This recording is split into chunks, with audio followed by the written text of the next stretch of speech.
We are going to jump into this so-called Russiagate matter with both feet in a moment. A federal judge ruled earlier today that she would not release any of the grand jury information involving the Epstein case in Florida, following the requirements of grand jury secrecy, the U.S. Court of Appeals for the 11th Circuit. And she further stated that the legal standard for transfer of the petition to another district is not met by this case. So she held the case. She said the 11th Circuit says no. Now, why is grand jury information secret? It's called Rule 6E. Does anybody know? Well, I'll tell you why. A grand jury is established by a prosecutor. And there's all kinds of testimony that's received by the grand jury that would never be received in a court of law. The witnesses who testify are not free to have counsel represent them. There's no cross-examination. All the standards of due process that exist in a courtroom do not exist in a grand jury. I don't like grand juries. I wish we would abolish them. Most prosecutors would disagree with me. So it is a tool that prosecutors use, and in our federal constitution, it's there intended to protect the citizen, but it really doesn't. Can't speak for the state systems. And so names can be dropped, information can be given that's not credible or what have you.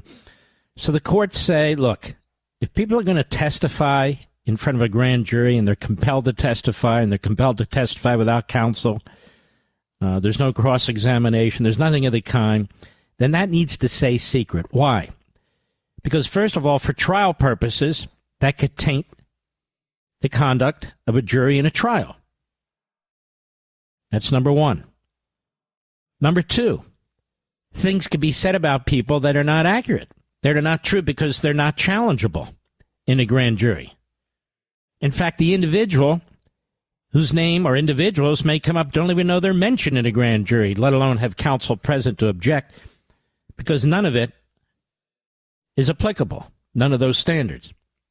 That's why the courts are not going to release grand jury information unless there's some really, really compelling reason. Pure interest isn't enough. So this is what I was trying to explain to people. Release this, release that. It's not so simple in a case like this.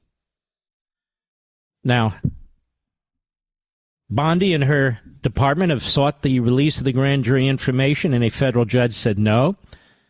Perhaps it could be appealed to that circuit. We'll see what they decide, what a panel decides. And public officials, lawmakers, pundits, ordinary citizens remain deeply interested and concerned about the Epstein matter. Attorney General Pam Bondi and her deputy, Todd Blanche, wrote in the motion to the court seeking to unseal the records, the transcripts. And the court so far said, no, we're not doing that. So we'll see how that plays out over time. There's a Wall Street Journal report saying Trump's name is mentioned. Trump says that's fake news. But, you know, your name can be mentioned. Anybody's name can be mentioned. That really doesn't mean anything. So we have no idea what context anything's mentioned, or even if it's mentioned at all. We just don't have any sight into this. Maybe Bill Clinton's mentioned. Who knows? Maybe members of Congress are mentioned. Who knows? We don't know. I do know this. The media lie, cheat, and steal. So we'll take the best course of action given that, which is wait and see. I want to get into this stuff with with Russia. I've posted a few things for you if you want to check it out on social media. My interview where Pete Hegseth interviewed me for Fox and Friends Sunday. And I posted the presentation there, which really laid out the case. There's some confusion out here, and it is troubling to me. There's some confusion. I see the media are horrendous. Other than Fox, the way the media are reporting this is repulsive. There's nothing new here, nothing we didn't already know. Now, of course, the media are co-conspirators. The media were involved in this effort to destroy the Trump campaign and then to undermine his presidency. So we're not going to hold our breath with the media, that's for sure. But the whole point of this, folks, was to delegitimize the Trump campaign and then his presidency. That was the point. So the debate over what Russia was doing, or did it do enough, or did it not do enough, did it do enough, that's not the point.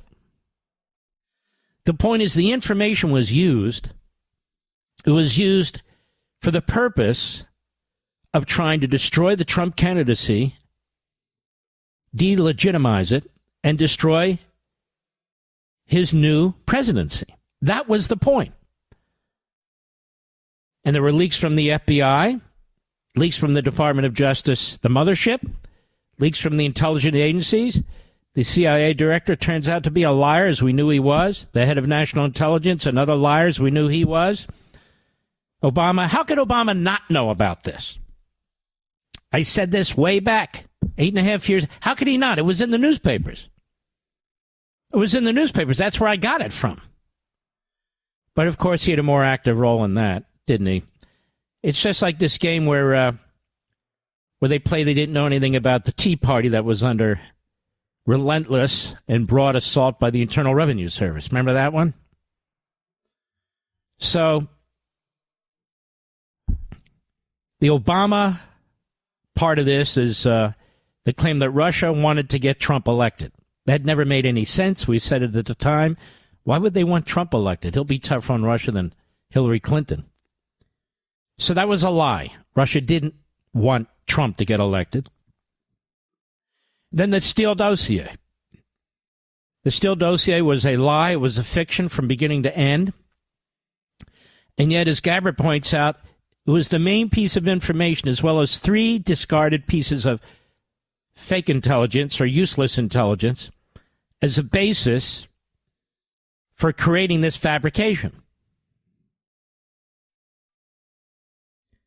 And Obama ordered an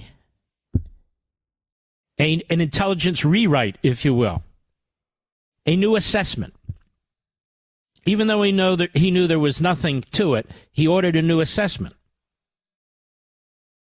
in order to get some kind of basis for claiming there was something to it. So that's all they had.